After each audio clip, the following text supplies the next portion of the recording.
Assalamualaikum warahmatullahi wabarakatuh. Selamat berjumpa lagi para sahabatku yang budiman.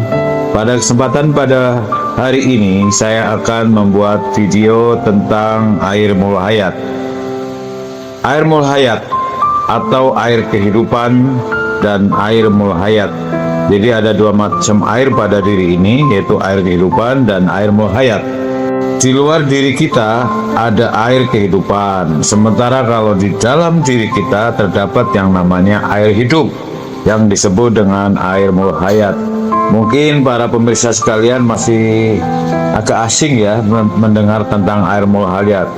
Padahal air mulhayat ini kalau di dunia spiritual, kata-kata ini sering sekali kita dengar dan kita bahas. Baik, agar mendapatkan pemahaman tentang air mulhayat, pada kesempatan video kali ini saya akan membahas tentang air mulhayat. Air mulhayat adalah air hidup. Ini adalah air yang mengalir dan memberikan kehidupan di muka bumi. Air hidup ini mengalir dan memberikan kehidupan di muka bumi dan kehidupan untuk kita semua. Bagi mereka yang sudah merasakan kelezatan air mulhayat, air ini memberikan menjadi sumber ketenangan, kebahagiaan, dan ketentraman.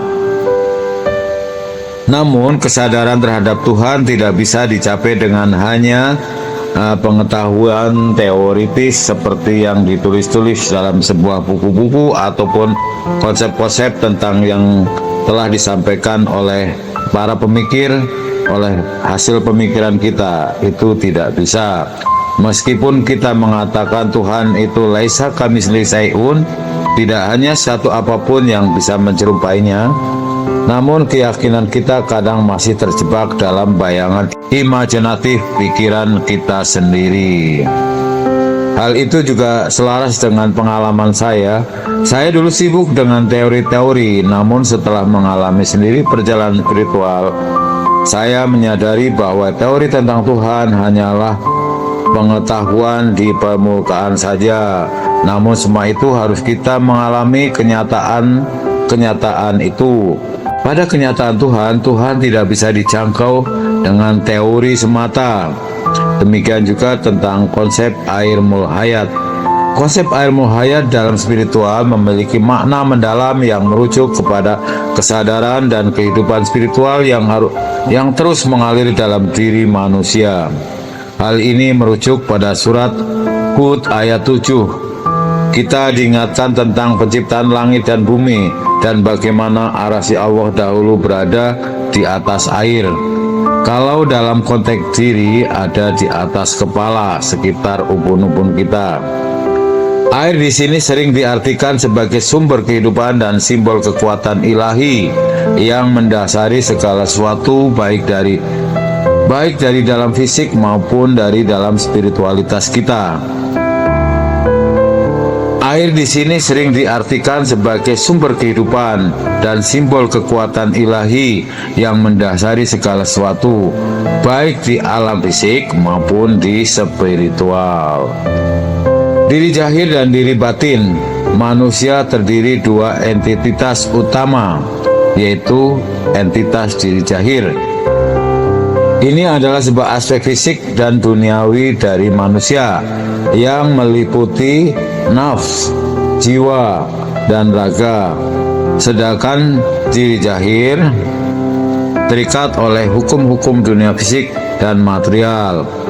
Diri batin yaitu diri yang lebih dalam dan tidak kasat mata, disebut juga adalah ruhullah atau makhluk cahaya, yaitu yang memiliki kesadaran abadi. Diri batin adalah manifestasi kehidupan dari Sang Maha Hidup yang diidentifikasi dengan Ruh Allah, walaupun hanya merujuk pada sifat-sifatnya, belum pada zatnya. Hubungan antara diri batin dan diri zahir. Manusia adalah pertemuan antara diri zahir dan diri batin dalam satu kesatuan pada jasadnya. Saya ulangi, manusia adalah pertemuan antara diri zahir dan diri batin dalam satu kesatuan pada jasadnya. Diri sejati terbentuk ketika diri zahir bersatu dengan diri batin. Saya ulangi, diri sejati terbentuk ketika diri zahir bersatu dengan diri batin. Dalam kesatuan ini, seseorang bisa mencapai derajat yang tinggi dalam spiritualitas, seperti Rasulullah, Nabiullah, dan para waliullah. Diri zahir adalah gambaran manusia dalam manifestasinya di dunia. Saya ulangi, diri zahir adalah gambaran manusia dalam manifestasi di dalam dunia. Sementara diri batin adalah tanda bahwa Allah lebih dekat dari urat lehermu, yang mencerminkan bahwa dalam diri manusia ada cerminan sifat-sifat Allah melalui ruhnya yang selalu hidup. Air mul hayat dan kehidupan spiritual. Air mul hayat adalah simbol dari air kehidupan yang terus mengalir dalam diri manusia yang sadar akan ruhnya. Air ini membawa ketenangan, kebahagiaan, dan kedamaian bagi mereka yang telah merasakan nikmatnya kesadaran spiritual. Air ini tidak hanya membawa kehidupan fisik, tetapi juga menjadi medium kebangkitan spiritual yang membawa seorang kepada realitas ilahi. Maka dari itu penting praktek spiritual. Seringkali teori-teori spiritual tentang Tuhan, tentang diri, tentang alam semesta hanya sebatas pemahaman intelektual. Namun untuk benar-benar mengenal Tuhan dan mengenal realitas spiritual, diperlukan laku atau praktek spiritual, yaitu melalui pengalaman langsung. Seseorang bisa mengatasi hijab-hijab atau penutup-penutup yang menghalangi mereka dari kesadaran dan merasakan Tuhan secara otentik, bukan hanya melalui teori-teori atau sebatas pemahaman saja. Teori-teori tanpa pengalaman langsung akan selalu terjebak dalam keterbatasan akal, sementara perjalanan spiritual sejati melibatkan ruh yang mampu melampaui batas-batas akal tersebut. Akal hanya bisa memahami teori-teori yang terbatas, sementara ruh dapat bergerak menuju dimensi yang lebih tinggi dan mencapai melintas Tuhan yang tak terbatas. Dimensi ruh dan akal. Akal berfungsi dimensi yang terbatas. Akal berfungsi di dimensi yang terbatas, di mana ia hanya mampu menyerap teori dan pemahaman, tetapi tidak bisa membantu membuktikan realitas spiritual yang sesungguhnya. Ruh di sisi lain berada di dimensi yang lebih tinggi dan tidak terbatas.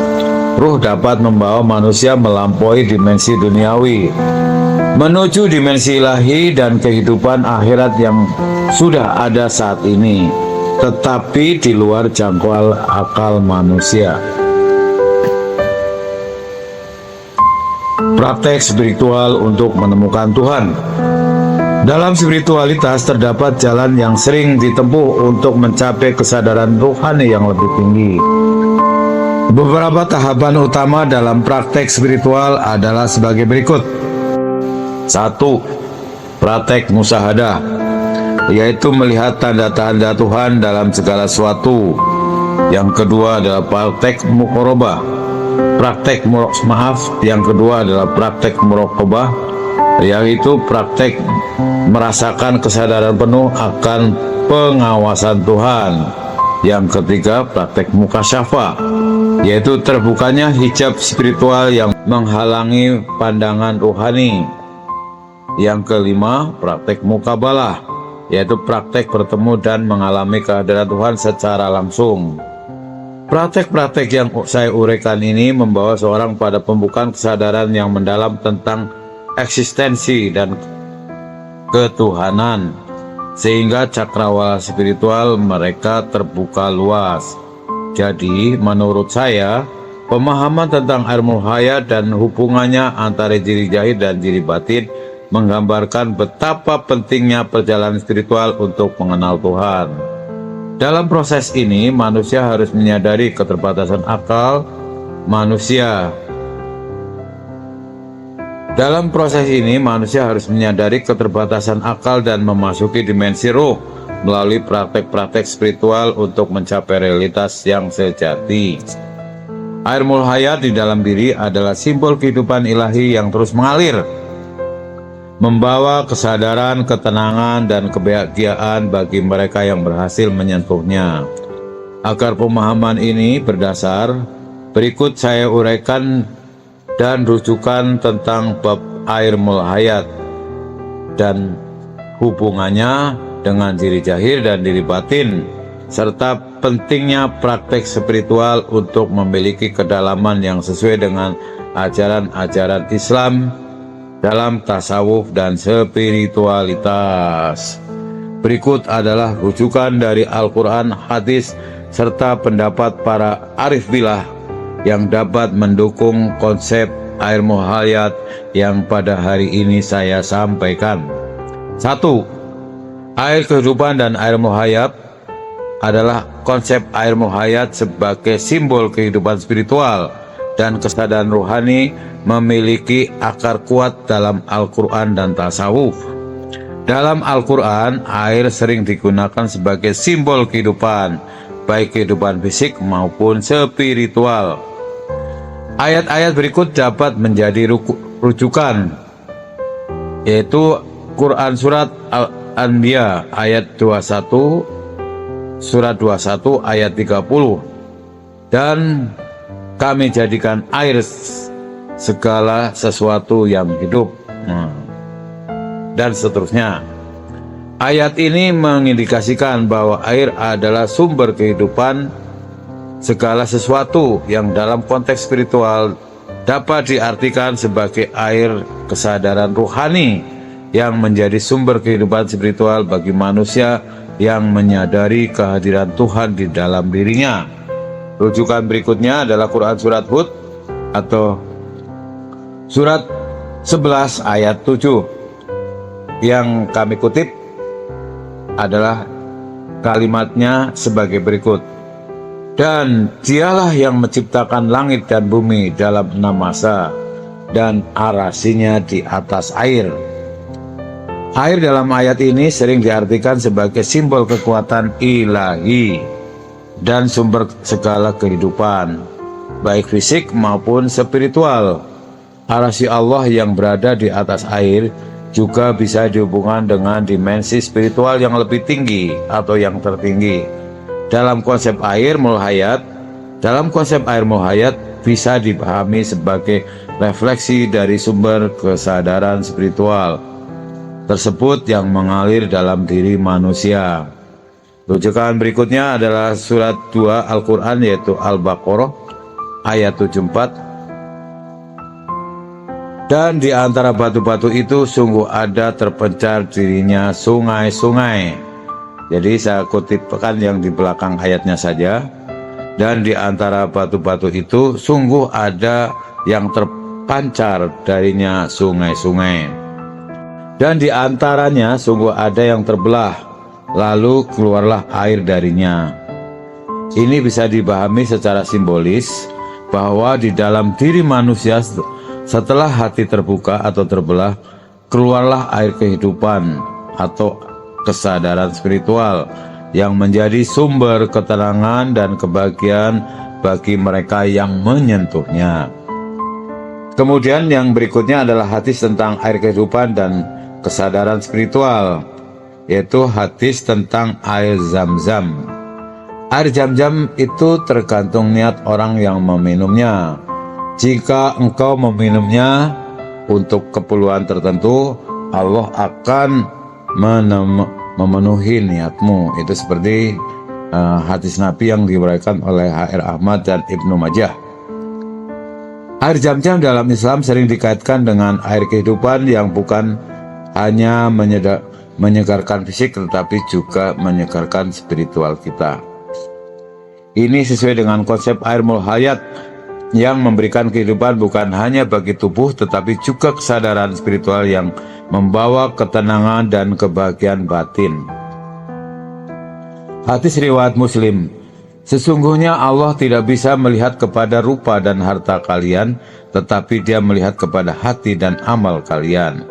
Ini mendukung konsep bahwa kesadaran spiritual yang disimbolkan dengan ilmu hayat bukan sesuatu yang dapat dicapai dalam aspek fisik atau duniawi, melainkan dengan kesucian hati dan praktek spiritual yang tulus.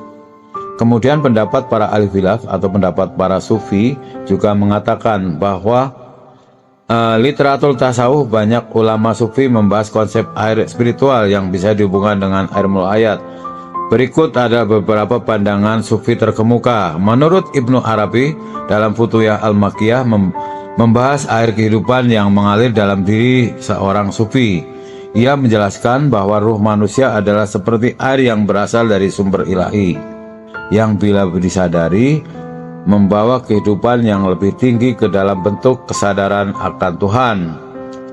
Ibnu Arabi juga menyebutkan bahwa air adalah simbol kesadaran yang menghubungkan dunia fisik dengan realitas ilahi. Kemudian sufi berikutnya yang mengatakan terkait dengan hal ini juga adalah seorang Jalaluddin Rumi. Dalam satu puisinya menggambarkan air sebagai simbol cinta ilahi yang mengalir tanpa henti, menyegarkan jiwa yang haus akan pengetahuan dan kedekatan dengan Tuhan. Rumi sering menggunakan metafora air untuk menggambarkan kesadaran spiritual yang terus mengalir dan mempengaruhi jiwa.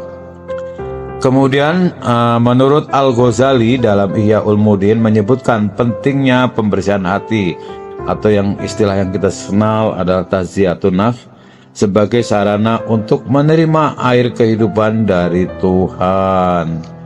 Ia menjelaskan bahwa hati yang bersih akan menerima pancaran ilahi yang seperti air, memberikan kehidupan dan kesadaran spiritual bagi pemiliknya. Kemudian mengenai ciri zahir dan ciri batin, dalam konsep ciri zahir dan ciri batin juga sangat umum dalam ajaran tasawuf dan spiritual Islam. Dalam Al-Quran, manusia diciptakan dengan diri luar dan diri dalam yang memanifestasikan dua aspek dari keberadaan manusia. Quran Surat Al-Hadid, Surat 57 ayat 3. Dialah yang awal dan dialah yang akhir, dialah yang zahir dan dialah yang batin. Ini menunjuk bahwa sifat Tuhan mencakup yang zahir dan yang batin, yang mencerminkan aspek spiritual dalam diri fisik manusia.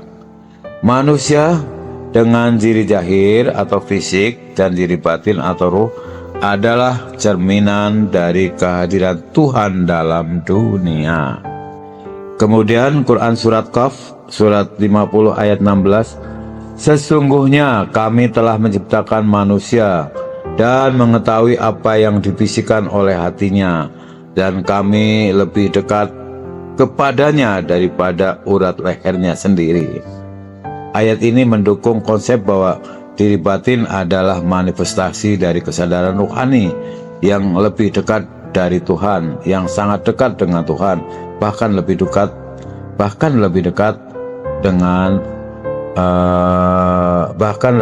daripada dirinya sendiri. Kemudian hubungan akal dan ruh dalam spiritualitas. Quran Surat An-Nahl Surat 16 ayat 78 yang isinya kurang lebih sebagai berikut. Dan Allah mengeluarkan kamu dari perut ibumu dalam keadaan tidak mengetahui apa-apa, dan Dia memberikan kamu pendengaran, penglihatan, dan hati agar kamu bersyukur.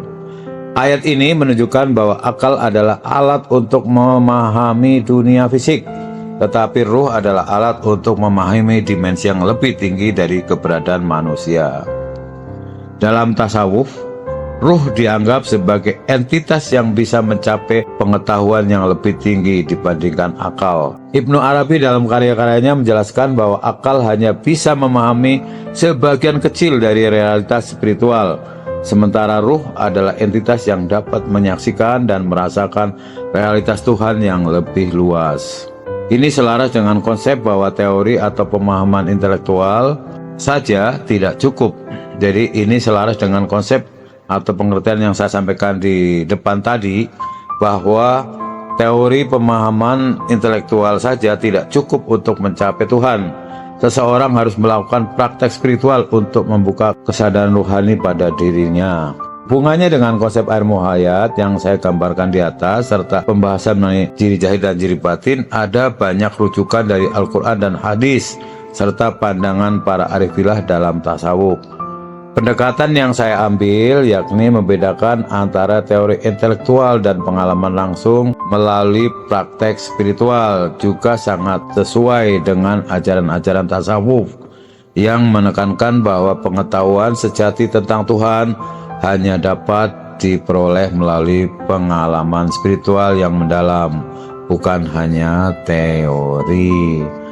Demikianlah konsep tentang ilmu hayat menurut dunia spiritual yang telah saya pahami. Demikian, terima kasih atas perhatiannya. Semoga penjelasan pada video saya kali ini dapat menambah wawasan dan pemahaman bagi para pemirsa yang pada hari ini sedang mempelajari dunia spiritual. Terima kasih. Assalamualaikum warahmatullahi wabarakatuh.